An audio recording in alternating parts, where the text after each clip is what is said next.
Hi friends, ఇక్కడ మీరు ఈ వీడియోలో చూస్తున్నారు కదా, ఈ విధంగా నేలలు చౌడు బారిపోయిన భూములలో మనం పంటలు పండించడానికి వీలవుతుందా అన్నది చూసుకున్నట్లయితే ఈ భూముల్లో సోడియం కంటెంట్ ఎక్కువగా పేరుకుపోవడం వల్ల మనకు ఈ విధంగా నేలలు చౌడు బారిపోవడం జరుగుతుంది. అయితే ఖచ్చితంగా కొన్ని రకాల యాజమాన్య చర్యలు చేపట్టినప్పుడు ఈ నేలలో పంటలు పండించడానికి వీలవుతుంది.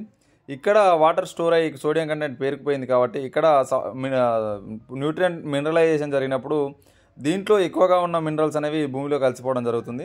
దానివల్ల నేల స్థిరత్వం అనేది బాగుపడుతుంది.